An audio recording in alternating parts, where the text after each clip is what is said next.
Hoàng đế Ung Chính đang khỏe mạnh, 2 ngày sau đột ngột băng hà, lý do thật sự đằng sau là gì? Trong số 12 hoàng đế của nhà Thanh, có thể nói cuộc đời của hoàng đế Ung Chính chứa đựng rất nhiều bí ẩn, bao gồm cách ông kế vị ngai vàng lẫn lý do ông chết. Người ta đã tìm thấy thư tịch cổ tối mật có thể tiết lộ về cái chết của ông vua này. Theo So Hu, Ung Chính hoàng đế hay Thanh Thế Tông, tên thật là Ái Tân Giác La Dậm Chân. Ông là con trai thứ tư của Khang Hy Đế và là vị hoàng đế thứ 5 của nhà Thanh trong lịch sử Trung Hoa. Ung Chính được đánh giá là ông vua siêng năng, cần kiệm và chống tham nhũng quyết liệt. Mục tiêu của Ung Chính là tạo ra một triều đình hiệu quả với chi phí thấp nhất. Vì vậy khi ông qua đời, quốc khố nhà Thanh cũng nhờ vậy vẫn dồi dào. Các chính sách của Ung Chính được cho là đã mở đường cho sự thịnh trị gần 150 năm tiếp theo của nhà Thanh. Tuy nhiên, Ung Chính chủ trương cai trị bằng bàn tay sắt, cực kỳ nghiêm khắc, chuyên chế và độc đoán, khiến hình tượng trong dân gian của ông không được tốt. Vì thế đã có một số lời đồn gây ảnh hưởng tới uy tín của ông lẫn người kế vị ông, chẳng hạn như hoàng đế Càn Long không phải là con trai của Ung Chính mà là người Hán. Ngoài ra, sự phản cảm của người dân đối với Ung Chính còn được thể hiện qua giai thoại trong dân gian rằng ông bị một thích khách đâm chết và bị cắt lấy thủ cấp, chỉ còn thi thể không đầu được an táng trong lăng mộ. Mặc dù những giai thoại này như vậy đều không có chứng cứ xác thực, nhưng việc Ung Chính chết đột ngột chính là một bí ẩn làm dấy lên những lời đồn như vậy. Theo đó, Ung Chính được xem là ông vua sở hữu nhiều bí ẩn chưa có lời giải nhất trong lịch sử nhà Thanh. Cái chết đột ngột của Ung Chính. Theo chính sử, ngày 22 tháng 8 âm lịch năm Ung Chính thứ 13, tức năm 1735, Ung Chính đang ở Viên Minh Viên do ông đích thân xây dựng để tránh nóng bức thì bỗng nhiên cảm thấy cơ thể khó chịu. Ngày tiếp theo tình trạng của ông càng lúc càng chuyển biến nặng. Bấy giờ, ông đã triệu Bảo Thân Vương Hoàng Lịch, Hòa Thân Vương Hoàng Trú cùng một số đại thần thân tín đến Tẩm Cung và tuyên bố truyền ngôi cho Hoàng Lịch, tức Càn Long sau này, rồi băng hà vào ngày 23 tháng 8 âm lịch năm 1735. Điểm bất thường nằm ở chỗ, khoảng thời gian Ung Chính ốm mệt cho tới khi ông vua này qua đời chỉ vỏn vẹn chưa đầy 2 ngày. Trước khi phát bệnh một ngày, tức ngày 21 tháng 8 âm lịch năm đó, Ung Chính vẫn tiếp kiến triều thần bình thường. Điều này chứng tỏ lúc bấy giờ thân thể của ông không có dấu hiệu gì bất thường. Vậy đâu là lý do khiến vị vua đang khỏe mạnh như Ung Chính đế lại chết bất đắc kỳ tử một cách đột ngột như vậy? Về vấn đề này, các tài liệu chính sử đều ghi chép chung chung, giống với bố cáo của hoàng tộc nhà Thanh với thiên hạ chỉ bằng mấy chữ hoàng đế đột ngột qua đời. Thư tịch tối mật tiết lộ lý do Ung Chính chết đột ngột. Theo So Hu, bí ẩn về cái chết của Ung Chính có thể được giải quyết bằng một thư tịch bí mật mà khi đọc xong ai cũng cảm thấy chán trách, ngay cả chính sử triều Thanh cũng không dám ghi lại. Cụ thể, trong số các tài liệu lưu trữ bí mật của hoàng gia có một danh sách những hàng hóa được hoàng cung bán vào trong 5 năm trước khi Ung Chính qua đời.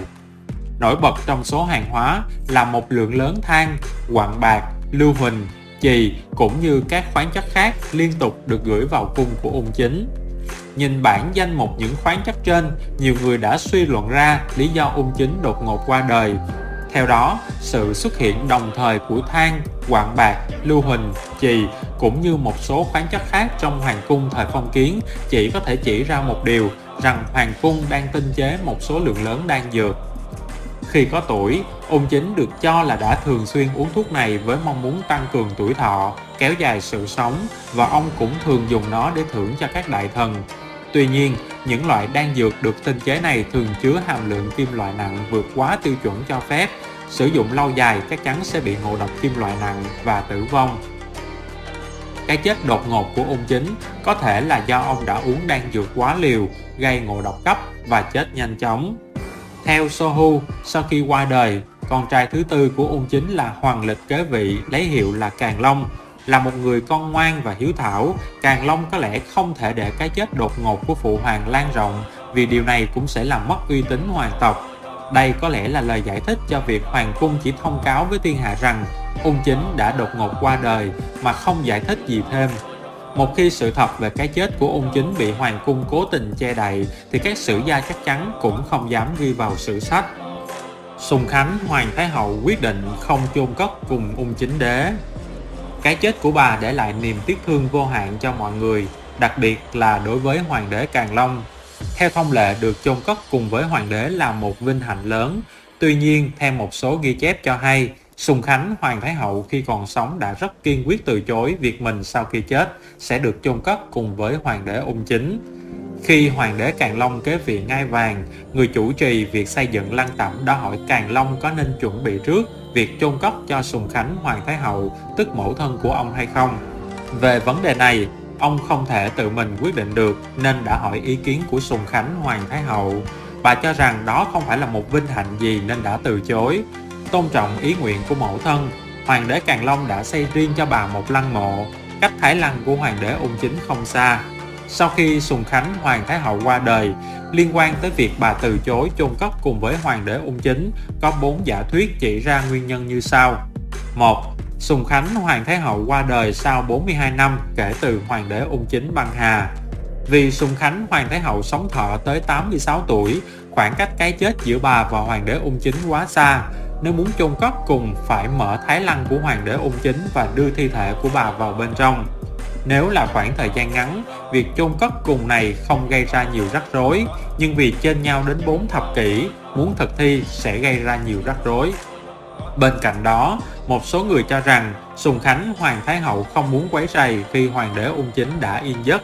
Việc quấy rầy người đã khuất như vậy thật sự không nên làm. 2. Địa vị ban đầu của Sùng Khánh, Hoàng Thái Hậu khá thấp.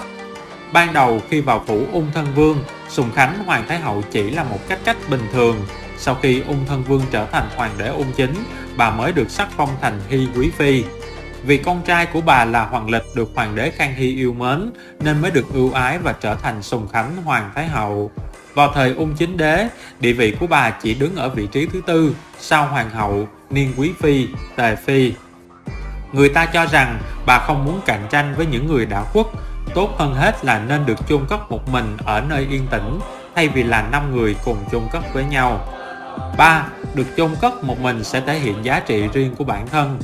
Vào thời ung chính đế, bà chỉ là một vị quý phi bình thường không có nhiều danh tiếng, nhưng vào thời Càn Long đế, bà trở thành vị thái hậu được nhiều người kính trọng. Hoàng đế Càn Long còn gọi bà là quốc mẫu.